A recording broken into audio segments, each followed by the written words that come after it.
Welcome, everybody, to an episode of Tune In and Drop Out. I'm your hostess, Jenny McDaniel, and this is a special edition of my show. I have created this podcast specifically for our excellent guest. Her name is Arnell Ando, and she is a tarot deck creator. Hey, Arnell, how are you doing? I'm doing great. It's good to be with you, Jenny. Thanks for inviting me.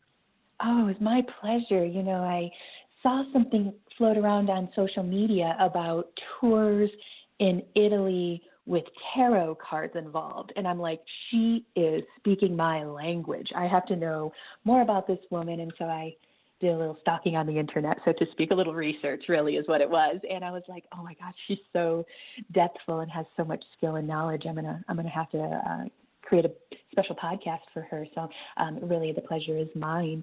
Do you want to tell us just a little bit about yourself, maybe about your website so people can go check you out if they want to get into your services or buy some of your decks? Oh, okay, cool. I've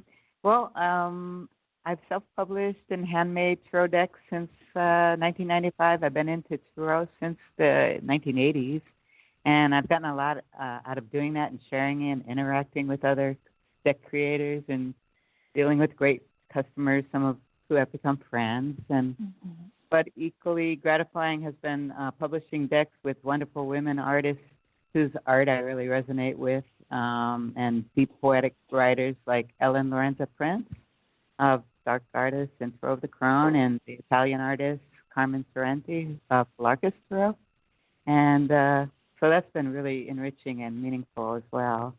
Right now I'm working on publishing a deck with my son, Tepe, and that's been really fun to collaborate with him on. It's coming out this fall, and it's called Video Tarot because it's inspired by mostly indie art house films that we love that also happen to correspond with the 22 Major Arcana cards, the meanings and the energy, the connect. So it's been really fun, and so that's coming out pretty soon. And then the tours, the Italy tours, like you said, with the Tarot Museum in Italy, has been deeply gratifying work for the last, since 2011 we've been doing that together. So. Excellent. And then approximately how many tours have you done in those 9-ish years? My math is bad. However many years you've been doing it. We've done 3 together, and we were supposed to do another one before COVID hit. So we had postponed it to 2021, but I don't think that's going to happen. I have to push it out another year. Yeah, we're actually thinking of maybe my husband and I living part-time in Italy and making smaller custom tours for groups, like if they are celebrating a wedding and they want their wedding party, or if a bunch of tarot friends want to get together and just visit some of the key places that have tarot history or tarot art. Like the Tarot Garden is an amazing place, which was created by Nikki de St. Paul, which has 22 Major Arcana sculptures of the, and they're huge, and some of them you can walk inside, like the Empress, you can walk inside. It's like a sphinx, a female sphinx, and she lived inside of that while she was building the garden with her friends, and it's completely mosaic pieces of sparkling glass. So when you're inside and the sun's coming in, it changes color, reflected by the mosaics and the colored glass, and it's just mesmerizing. And anyway, that's one of the key places we go on the tour. And what city is that? What city is that called? Where that is? That is down a little bit south of Tuscany, and a little tiny town. The Tarot Museum and I co-wrote a book called The Tarot Travel Guide of Italy, and it's also available in ebook. It's only $5. It's really cheap, but it's got a secret page in it that has all the links and all the contact information and the hours of operation, all the information you would need if you couldn't wait for our tours and you wanted to do it yourself. You could take that ebook with you and visit all these places on your own, or whichever ones you wanted, by train or whatever. And so we tried to make it as easy and fun as possible to either go with us or go on your own. And because Tarot comes from Italy, during the Renaissance, it was created 1450. Around 1450 is the earliest known Tarot deck. So that's why this is based in Italy, because that's where the roots are. I love that. And then who created the deck? I've done a little bit of research. Was that it was done in the 1400s, I think you said, and was it kind of just like a couple artists get together and create these decks, or did they have some astrologists help them? How did that look? Well, it's a pretty amazing time, Yes. I'm sure you know, the Renaissance. It was a time when all these different scholars from all over the world were kind of converging and sharing their knowledge. Jewish and Muslim and all these different cultures had their own spiritual belief systems and a long history of studying esoteric symbolism and what from their own vantage point, and shared them all together. And that's culling from that became that trove of information and treasures of human enlightenment is what created the foundation to devise the Tarot. It came from all these different cultural contributions. So the earliest Tarot decks were that we found were hand painted in gold and silver, sometimes highlight. Jesus. For it became kind of a popular thing for the aristocrats and the royal families to share for like a wedding gift. They would have commissioned their like the king and queen to be painted as the king and queen in the deck, or royal, or the Major Arcana. They would have, it would be a way of showcasing their importance as well as their, showing their refinement in the artwork. And it was just a really cool way, like a business card, but much more elaborate and elegant and meaningful way to share a royal family's importance and heritage. So I don't know if I'm explaining that clearly, but it's great. It's fascinating. Yes. The Visconti Sforza deck was created by Bempo, an artist, right around 1450. So that's the earliest known deck at this time. But there's always research going on. It seems to be like Milan and Bologna, Fiera, that area, northern Italy, was kind of the hub of Tarot earliest decks and creation. So, did the Major Arcana come first, or did the whole deck come at the same time in the 1450s? Well, that's kind of tricky, because the earliest decks weren't the way that we necessarily view them now. Mm-hmm. There was earlier decks that had an extra suit which had astrology, and so, but the Visconti deck, Visconti Sforza deck, and decks right around that time sort of were more the way that we view them now, with the 22 Major Arcana, and then the 4 suits, wands, which relates to clubs, and swords, which relate to spades in the playing card deck, and diamonds, which relate to coins, and so on. I don't know if that... It does. It's fantastic. This is all like solid gold information here. Did you get into tarot because of just the curiosity of the history of it, or did you and do you read them? My friend, I was living in Japan. My first husband was Japanese, and I was living in Japan at the time. I lived there for about 9 years, and so I was really cut off from my American culture, and was really searching for some kind of spiritual connection. And my friend Teresa Toronto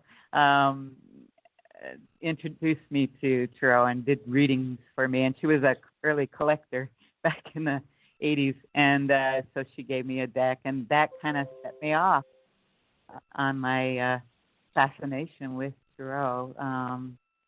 And so I began collecting, and then I in those early decks that I saw, a lot of times like the Sun card was seen as a male card, and very positive and bright and sunny, optimistic, and the Moon card, which was equated with feminine energy, was more like negative, like lunacy and lunacy and darker aspects, and that kind of bothered me. Like they both sides have positive and negative qualities, as all humans do, right? So I kind of made my own deck in kind of a rebellion to that, self-published it with the encouragement of my friends. And one of my early decks got published by U.S. Games, Transformational Tarot, after my own version went out of print. So that was... Did we lose you? I'm sorry? Sorry, I didn't hear you. Oh, I can hear you. I had a poor connection for a second. Sorry about that. Oh, okay. Yeah. Sorry, go ahead. No, I'm here for you. Sorry about that. I kind of came in mid-sentence, and I was like, I thought maybe you were continuing on with that sentence, so sorry. So when you got into the deck in the 80s, when your friend would kind of introduced you to it, were you living in Japan, you said? Yes. I was living in Japan. Did you enjoy that, or was that, I mean, I know you're a little secluded from your friends and American lifestyle, but did you enjoy those 9 years, or was it not enjoyable, or both? Oh, no, it was incredible. Oh, I loved it. It's a beautiful culture. And, oh, man, they have great food, and I guess everybody knows that. And just the artistic presentation of food and everything is just, it's just I don't know, I just was very touched by the way, like in Italy as well, people take great pride in presenting their crafts and their art or their, clothing, whatever they're trying to share with customers. And, it's really, I don't know, I was very inspired by the cultural, artistic presentation of in Japan and also in Italy. Definitely on my top 5. No doubt in the top 5 places I've got to get. Did you go to, is it called Kyoto? Yeah, I did go to Kyoto a couple of times. We took the bullet train because it's quite far, but yeah, that was pretty amazing as well. The shrines, the temples, all the deers just roaming about. Really? Yeah, it's they're so impressive. It's like almost overwhelming to see these temples and shrines and how beautiful and elaborate they are. And and even the little shops selling their food along the way and their little treasures and stuff are so sweet and so beautifully presented. It's just, everything feels really precious and meaningful. Were you bummed when you left? Did you want to stay more than 9 years, or were you happy to do the 9 years and be going into the next one? I was really homesick at that point, and so that was probably. And I had just, divorced my first husband, so I was anxious to get on with the next chapter of my life with my 2 sons living here. So that was. Did you see a geisha in Kyoto? Did you happen to see a geisha walking around or anything? Yeah, we actually when we got married, my whole family was invited by my Japanese husband's family to come along on the honeymoon with us to go to Kyoto and Nara.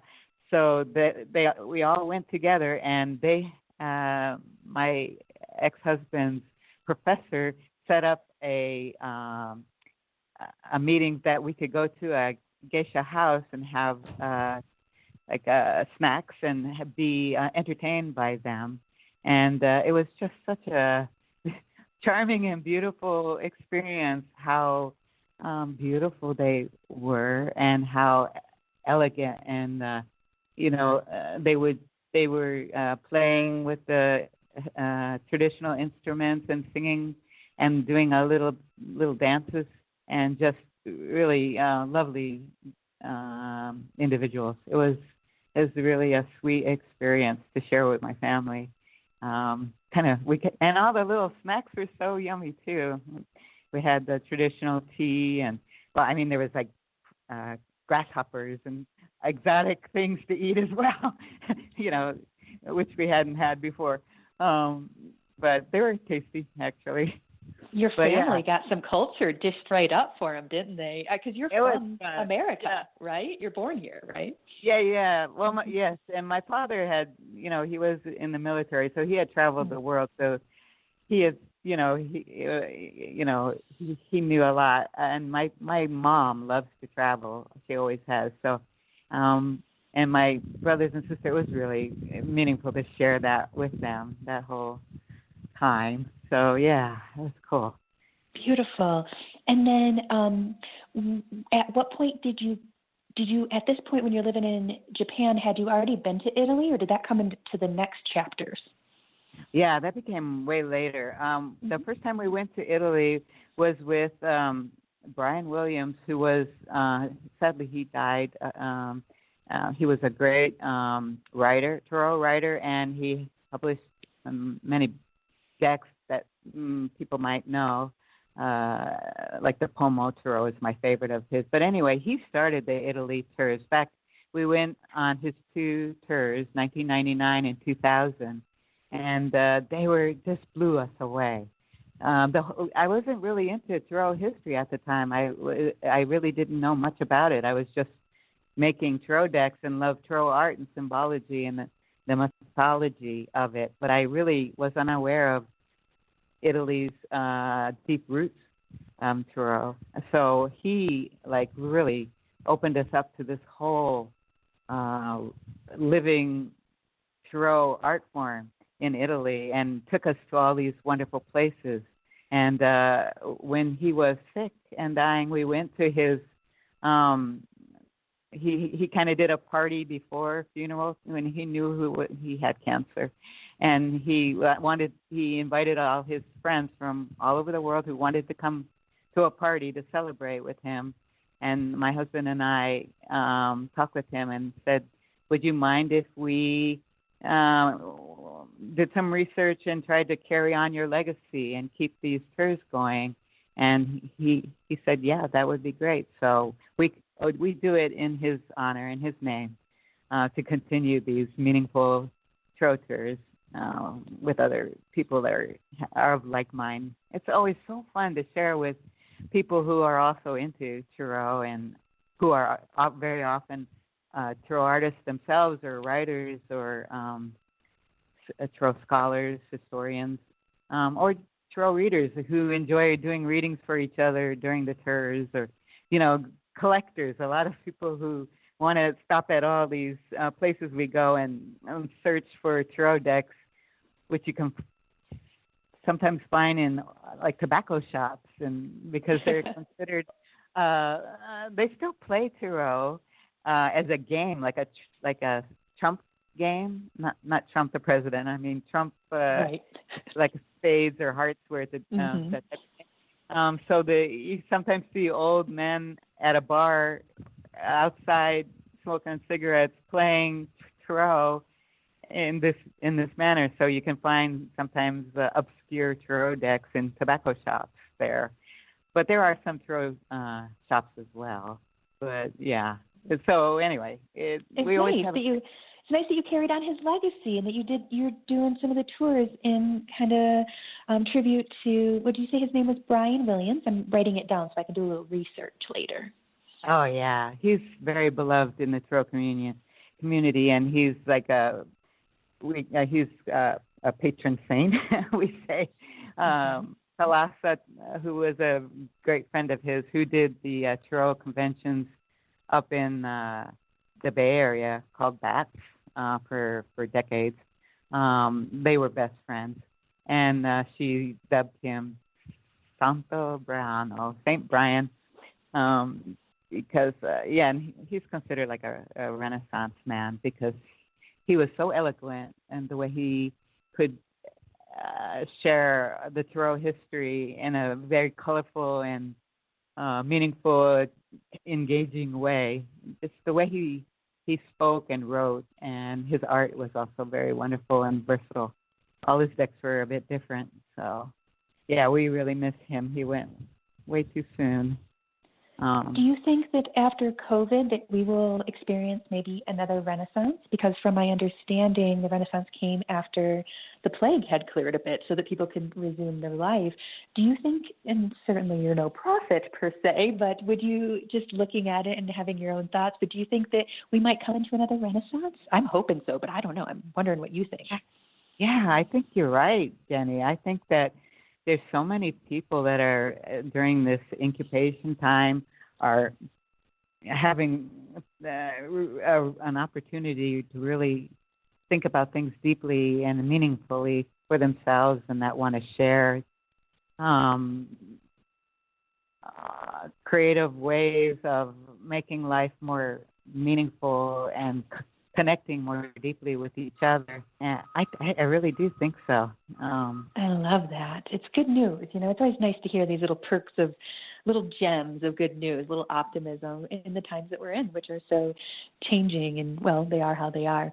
I have a question, and we only have like 10 minutes left, so I definitely want to know, for example, let's say hypothetically, I'm definitely coming, but let's for the sake of who knows what the future will bring. Hypothetically, let's say I wanted to go on a tour with you and your husband. So let's just pretend it's 2022 and we're about to engage and go on a tour and do the thing. What does that look like for an American? Would we gather in the United States and fly to Italy together?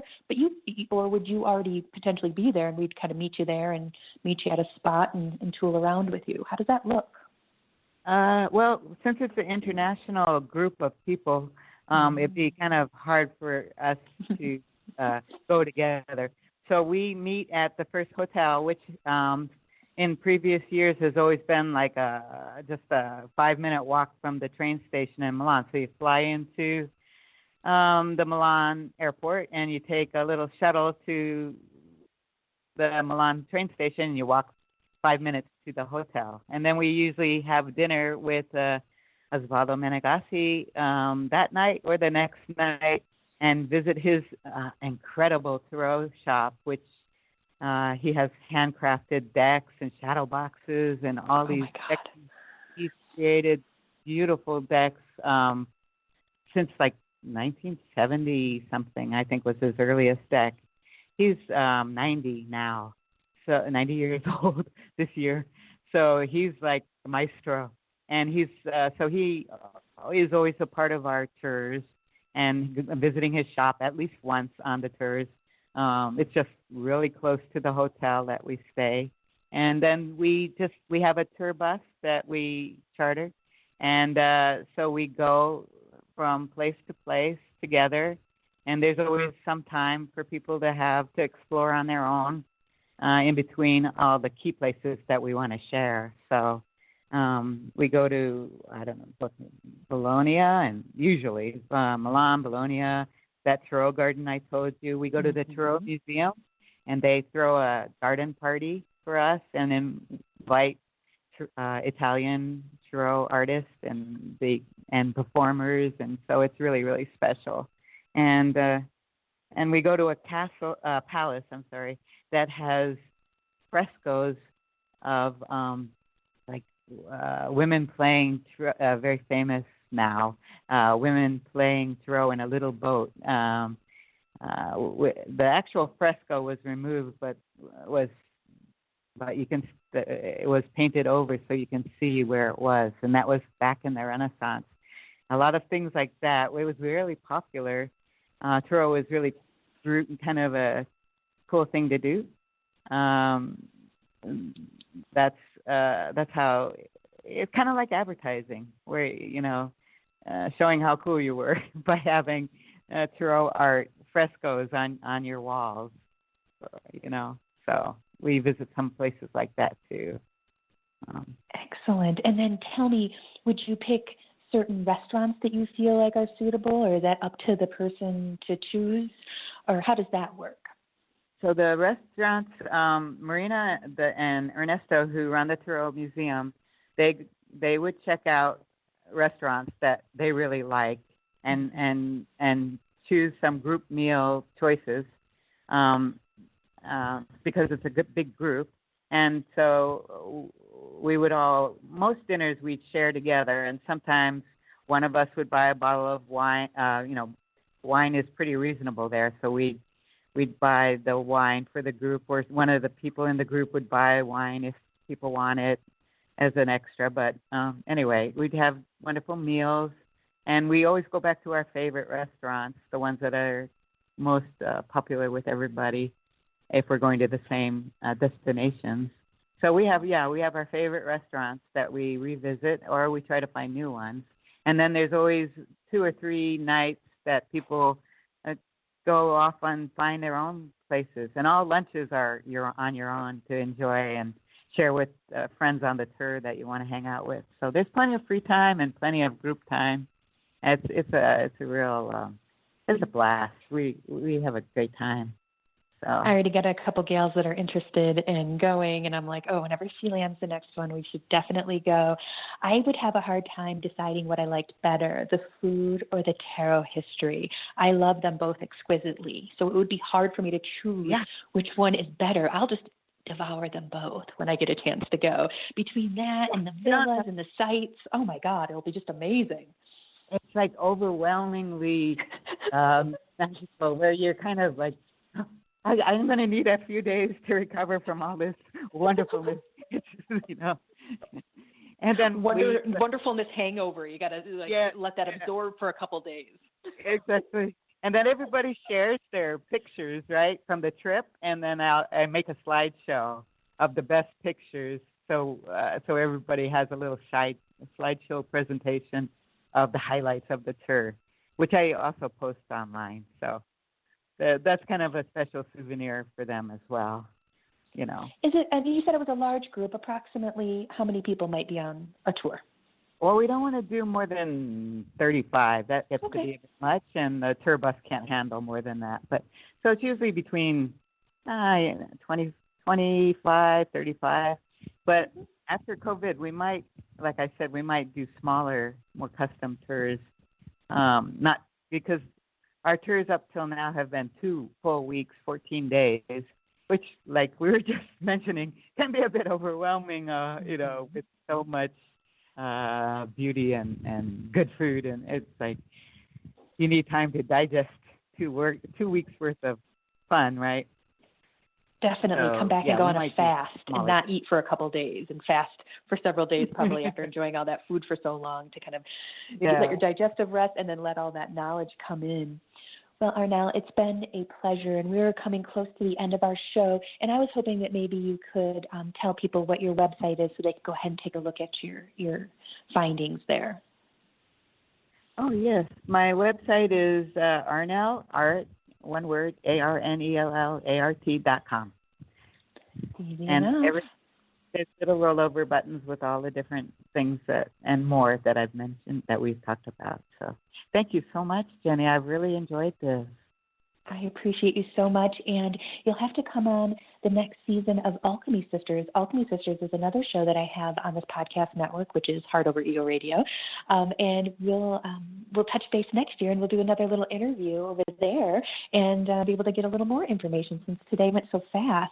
But I appreciate you so much, and everyone listening, this is Tune In and Drop Out. You're here with Jenny McDaniel, and this is a special show for Arnell.